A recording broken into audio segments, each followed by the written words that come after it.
The BC Liberals, for their part, plan to make a decision about the long-contested proposed Site C dam project on the Peace River before Christmas, right before it, if past behaviour is any predicator. The as-yet unscheduled in-cabinet decision follows a joint review panel process meant to explore all interests in and possible effects of the proposed Site C project. Alison Thompson is Chair and Managing Director of the Canadian Geothermal Energy Association, or CanGEA. Thompson was in Victoria yesterday to give a press conference for a CanGEA report on a made in BC alternative to placing a third dam on the river. It's a prospect for the peace the joint review panel itself admits has been woefully overlooked. Welcome to the program, Alison. Thanks. Nice to have you here. That's great. Well, it's my pleasure, of course. Now, Alison, as I said, you were here yesterday giving your presentation. How did it go? Very good. Lots of people interested in asking the right and the tough questions. I led off with saying this ain't your grandma's geothermal, and so everything that people may hold perceptions with, including the Ministry of Energy and, of course, BC Hydro, it just isn't true anymore. There's new information to absorb, and we should be looking at that. Well, okay, maybe you can educate me. I mean, there's a couple of things that I sort of thought I understood about geothermal. One is when people use they can do it for their houses just to dig a few feet under and get I don't know how that works, but the heat exchange pump and all that. And then the other is you go a bit deeper into sort of areas that are volcanic or what? How does it work? Good. You're actually using all the right words. So the first type you're talking about is called geo-exchange, and that's actually not really proper geothermal. That's more that the solar heating of the soil, of the earth at just a few feet down, and keeping it at a constant temperature so people can use it for heating and cooling their house. The type of geothermal that we're talking about, literally is a lot like oil and gas. You have to go down 1, 2, usually 3 kilometers to get at a pool or a reservoir of hot water or steam, and that actually acts as a boiler. So if you're thinking about like a nuclear plant or a coal plant, water is boiled there and then spins a turbine. And in our case, the earth is the boiler, so you don't actually have that piece of equipment on the surface. Yeah, I've often heard it said about the nuclear industry, it sure is a complicated way to boil water. Yes, absolutely. And so you also said something about volcanoes, and really that's why I keep going back to the report. It's brand new information. It's not brand new to Canada. Many places around the world are already onto this. But, volcanoes and hot spring power, these are a little bit more complicated. It's not a perfect science to drill wells to access geothermal in the conventional way. These pools of water oftentimes are hidden from view. You can't use seismic to actually see underground the way the oil and gas industry sees underground in these hard rocks, that are the volcanic rocks. And you can have incredibly poor drilling luck by missing fractures and actually missing the vein of water coming up. And all that still remains true. We have great resources in BC. They're just a little tough. And a generation ago, 30 years ago, they had some trouble trying to do one of these projects. And quite frankly, it's become infamous versus being famous. This is the Meager Creek project. And it's really left a bad taste in everybody's mouth. And here we are a generation later, and what I'm here to say is that we actually have another generational opportunity. We can go ahead now and build low-risk, low-cost geothermal. This is not the geothermal that was in the JRP, the Joint Review Panel for Site C. This is brand new information, and as an industry association, that's why we're putting it forward.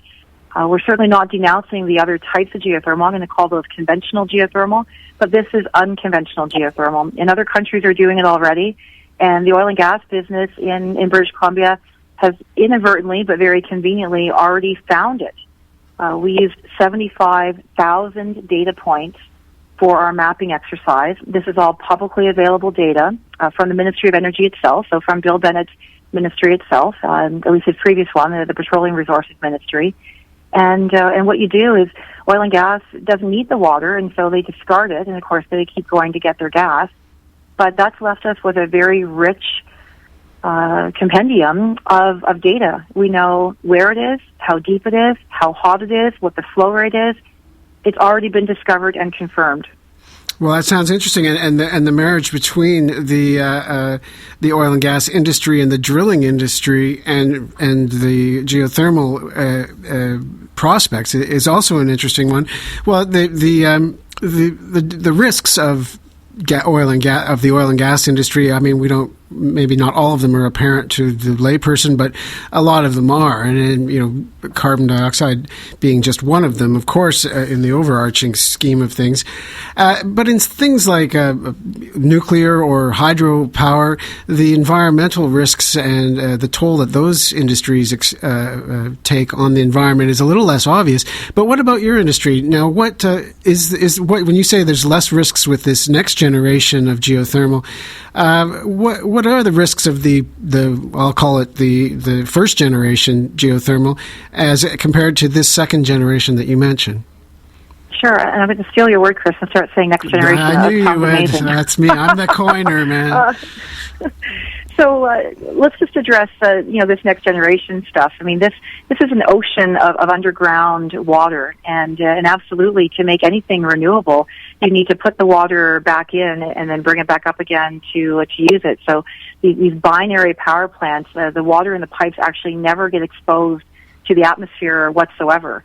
But you always want to re-inject that water to keep the pressure up in your formation or in your reservoir, so that you can complete the cycle over and over again. So with binary systems, there's actually very low environmental anything. And we are the lowest footprint of any type of power source, and we're actually orders of magnitude less footprint than the nearest one to us, be that renewable or even conventional. Now, the more of the conventional, the older style geothermal, which is absolutely still a main type of geothermal in the world, they've cut their teeth, over the past 100 years, and sometimes they've made some mistakes, but of course people learn from their mistakes. So some things in the past have been subsidence, actually taking out too much water at a rate and not putting enough in, and having the land subside or kind of like sink in. And other issues have been in the past using flash plants. And keep in mind, again, flash plants are not in the proposed portfolio of projects that we put forward yesterday, is that when you don't use a binary plant for that, but you actually flash off or release steam into the environment. And the thing is about releasing steam is that didn't go back into your reservoir, and so your reservoir actually has water level dropping, and therefore less ability to make power in the future. And this happened in a very material way in California. They used to have a power plant system down there for 3,000 megawatts, and it actually went all the way down to 1,000 megawatts. That's how much they depleted it. And now they used wastewater from adjoining municipalities, and they pipe in wastewater to kind of fill that reservoir back up again. And they're actually now approaching 3,000 megawatts again, because that's what the plants can do. So people have made mistakes. That's really where I think, again, back to this marriage of oil and gas techniques, there's something called reservoir engineers. A lot of power companies don't have reservoir engineering. That's more from the oil and gas business. But this is a subsurface type of power. We need geologists, geoscientists, and reservoir engineers. And if you expect to engineer something to last a lifetime, those skills exist. We just need to apply them to these types of projects. Well, and we've seen a connection, and it's it doesn't seem controversial in my mind, but there's still some controversy about the effects of fracking and the drilling process on local seismic conditions, creating earthquakes. In effect, is there the similar problem here when dealing with drilling for geothermal and running geothermal plants? Good. I love talking about this question, because absolutely, fracking is one of the things you absolutely need to do when you're doing enhanced geothermal systems. We at CanGEA are not talking about enhanced geothermal systems. We've made it very clear in our report that our estimates do not include them. They are a source of future power if Canada wants to go there. My analogy with that one is, why would you ever do something that is so advanced when you haven't even yet done your hot spring power and your low-hanging fruit 75,000 data point power points up in northeast BC and other areas of the province? My story here is, you think about 100 years ago, there was a sleepy town in Alberta called Turner Valley. It used to produce more gas than anywhere else and oil than the British Empire. Imagine this one little town, supplying the British Empire. No one 100 years ago would have hiked 1,000 kilometers north and done the oil sands, because it was so much harder. Of course, they're going to do the easy stuff. And that's what I say to Canadians. When you are the last country in the world to do anything with your geothermal resources, and you have Mexico as the number 4 producer and the States as the number 1 producer, and we're on the same continent, you do not go and try to do EGS. you go and do all the easy things first. And with this report, we've actually now found an even easier way to do it, and it's this hot sedimentary aquifer approach. And we're not the first country, but this is the first time that it's been mapped in Canada.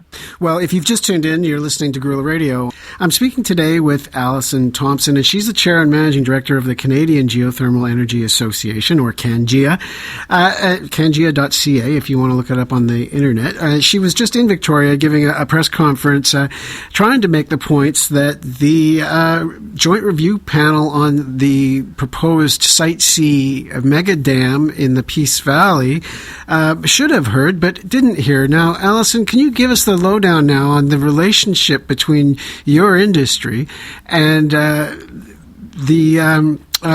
joint review panel in this case, in the Site C case? Why did they not get the sufficient information? At least in your mind, they didn't. Why do you say that? Well, first off, I want to give a big shout out and a thank you to the fact that there even was a joint review panel. It wasn't just BC at the table, because we've been advocating at CanGEA since 2007, and quite honestly, we haven't got really anywhere with BC Hydro or the Ministry of Energy.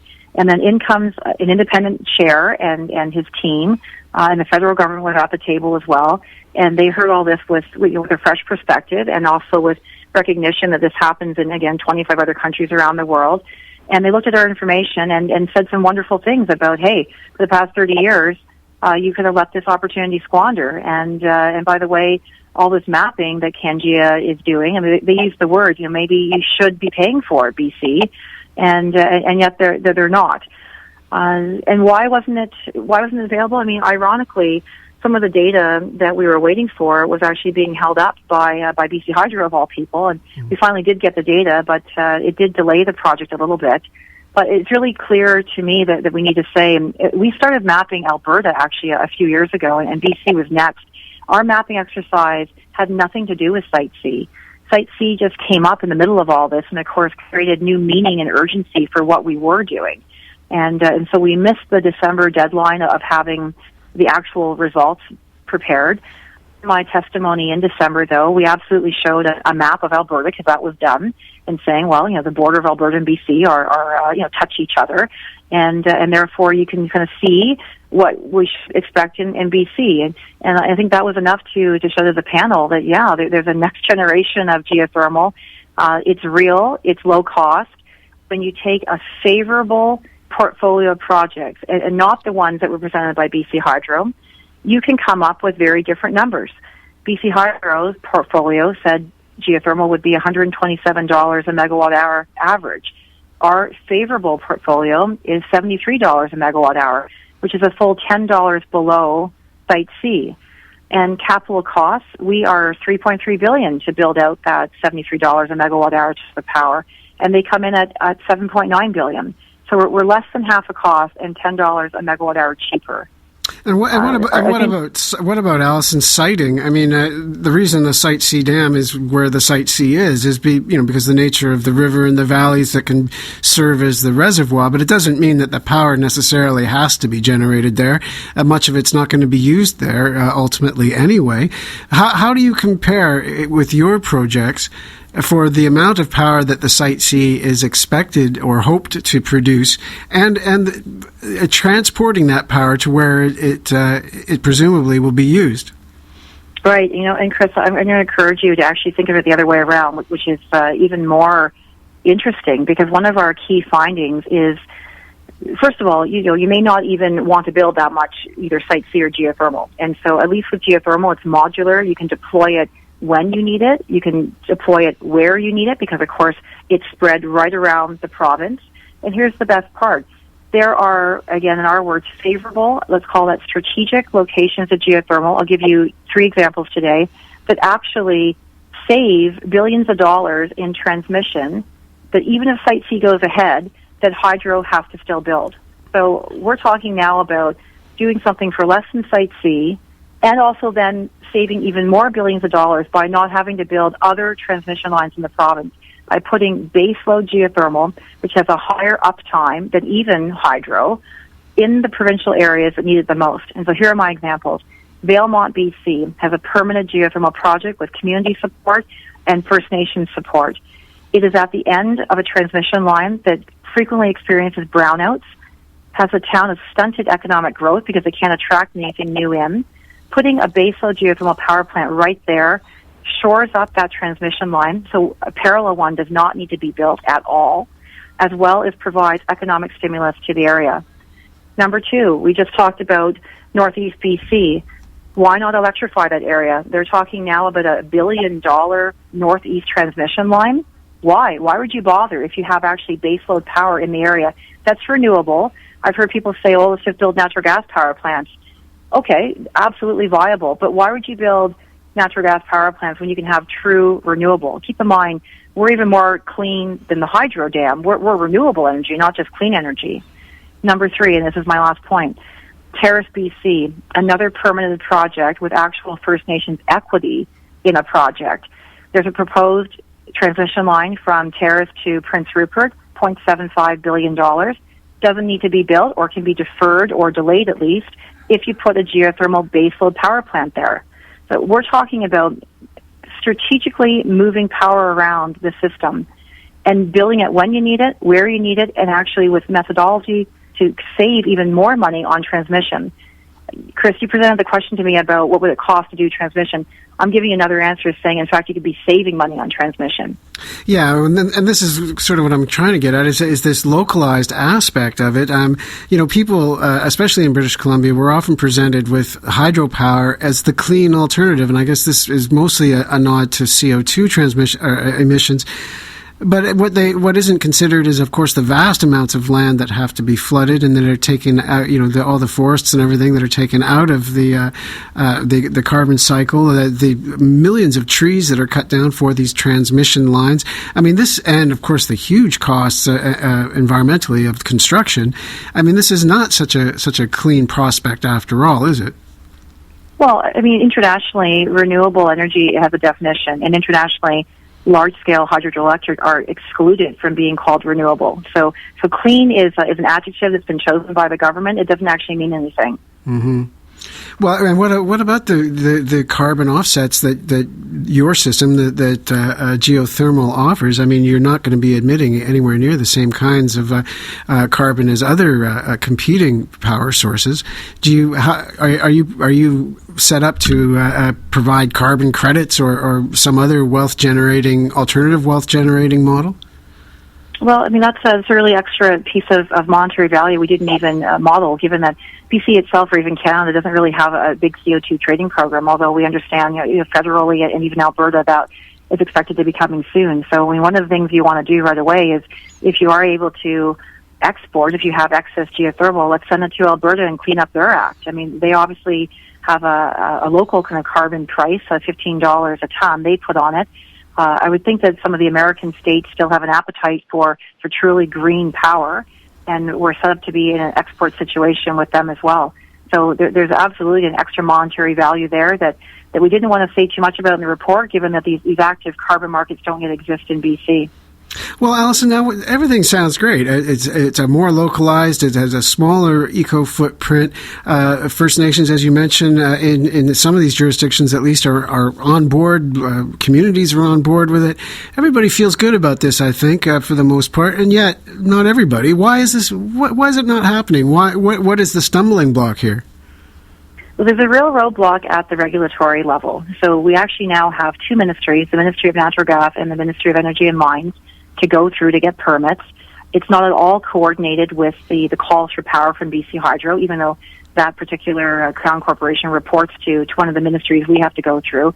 There's really not a sincere effort to use geothermal power or heat.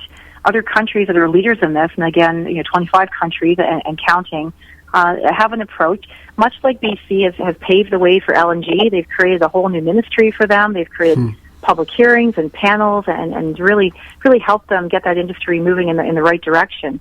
This is the same type of concerted effort that would be needed for a new industry like ours. The current acts and policies and ways of doing business do not enable projects. They're barriers. And we think the Geothermal Resources Act in BC, which was written decades ago, is worst in class compared to any other country doing geothermal right now. And when the public chronically hears from authoritative government folks that they're using outdated perceptions that this is risky and remote and expensive, and not advising themselves or informing themselves with information like our report or from these other countries. They're really being disingenuous and doing a disservice to the public. We all need to educate ourselves a bit more, and hopefully this report released yesterday takes a giant step forward in the right direction. Well, and I really thank you for telling us about it today, Alison. Again, it's CanGEA, CanGEA.ca to find out more. And I don't know, we need to maybe light an LNG fire under some provincial butts here to get to get serious about this, folks. We're running out of time, and we are out of time today. Alison Thompson, Chair and Managing Director of the Canadian Geothermal Energy Association. Thanks a lot for coming on tonight, Alison. Thanks, Chris. All right, then, bye-bye.